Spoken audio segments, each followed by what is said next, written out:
Assalamualaikum warahmatullahi wabarakatuh. Selamat pagi anak-anak. Semoga sehat selalu ya. Hari ini kita akan belajar tema 1 tentang indahnya kebersamaan. Yang akan kita pelajari hari ini adalah materi bahasa Indonesia. Materi bahasa Indonesia tentang apa anak-anak? Tentang gagasan pokok dan gagasan pendukung. Gagasan pokok adalah topik yang dibahas pada suatu teks, atau disebut juga dengan gagasan inti. Sedangkan gagasan pendukung adalah uraian atau informasi tambahan pada suatu bacaan. Gagasan pokok dapat ditemukan pada kalimat utama. Kalimat utama itu bisa ada di awal paragraf, di tengah, atau di akhir paragraf.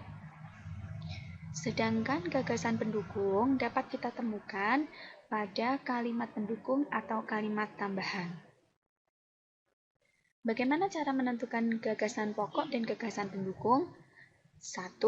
Baca teks dengan cermat.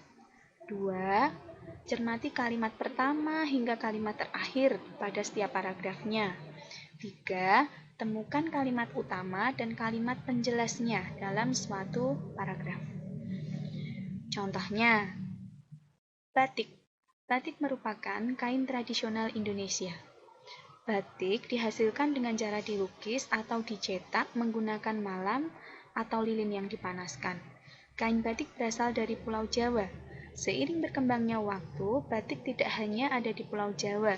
Beberapa daerah di luar Pulau Jawa juga menggunakan batik sebagai pakaian tradisional, misalnya batik Bali.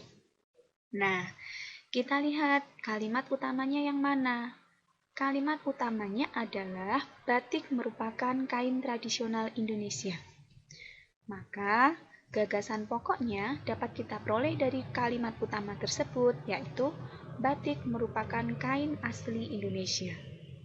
Sedangkan yang lain itu adalah kalimat penjelas, kalimat pendukung atau kalimat tambahan, sama.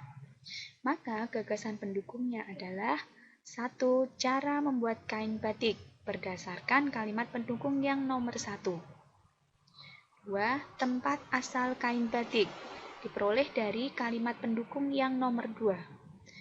3. Persebaran kain batik kita peroleh dari kalimat pendukung yang ketiga dan keempat. Gagasan pokok dan gagasan pendukung bisa dibuat dalam bentuk peta pikiran. Apa itu peta pikiran?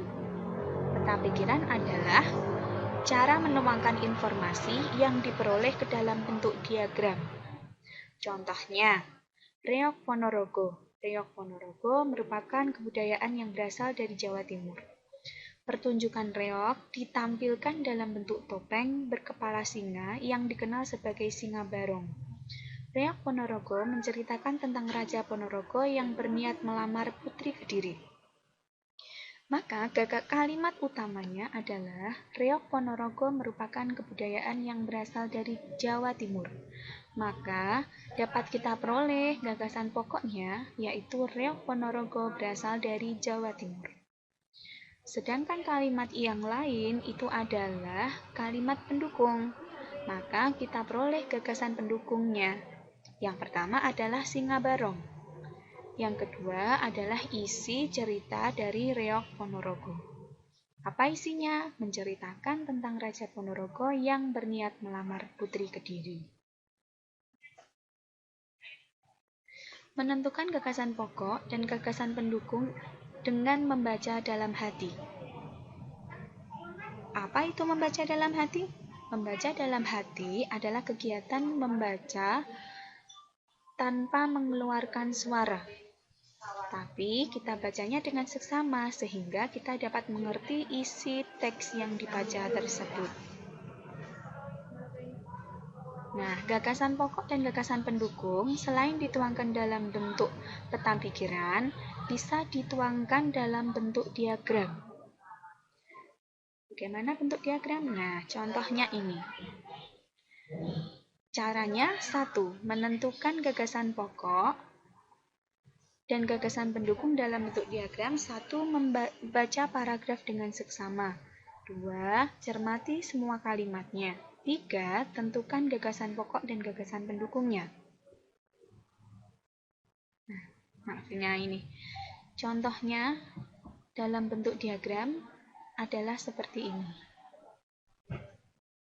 Dibentuk dalam kotak-kotak ya.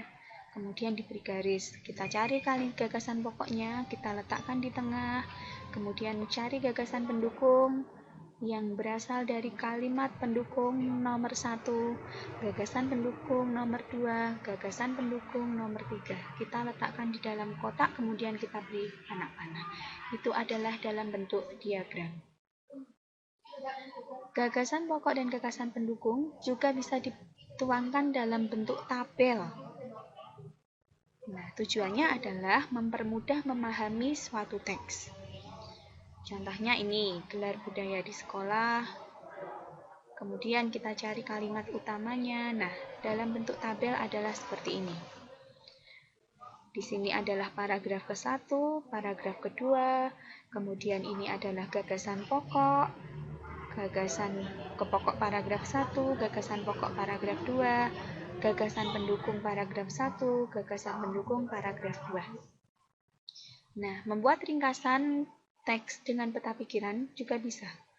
Meringkas isi teks sama dengan menulis kembali cerita isi teks dengan singkat. Jadi peta pikiran itu yang berisi gagasan pokok dan gagasan pendukung dapat dijadikan acuan untuk membuat ringkasan.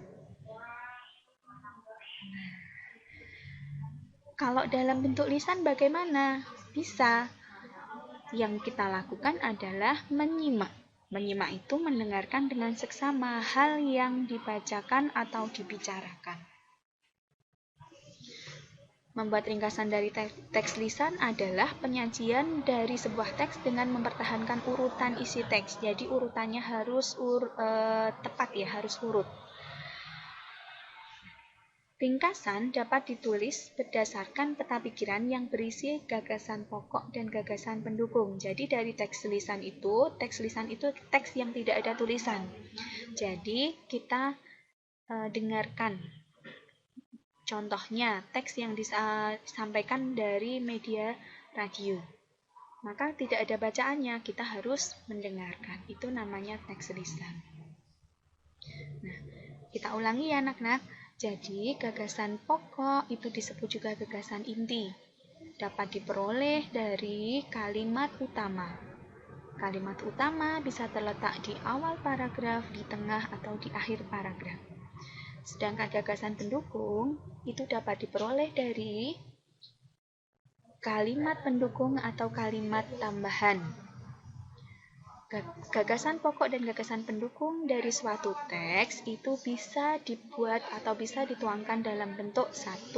Peta pikiran, 2. Diagram, dan ketiga adalah tabel. Sedangkan membuat ringkasan itu adalah menulis tapi lebih singkat. Kalau kita membuat ringkasan dari teks lisan, maka yang harus kita lakukan adalah mendengarkan dengan seksama. Karena teks lisan itu tidak ada tulisannya, jadi kita harus mendengarkan dengan seksama, kemudian kita cari gagasan pokok, gagasan pendukung, lalu kita buat ringkasannya. Sekian materi yang bisa Bu Fitri sampaikan. Sampai jumpa di pertemuan berikutnya. Assalamualaikum warahmatullahi wabarakatuh.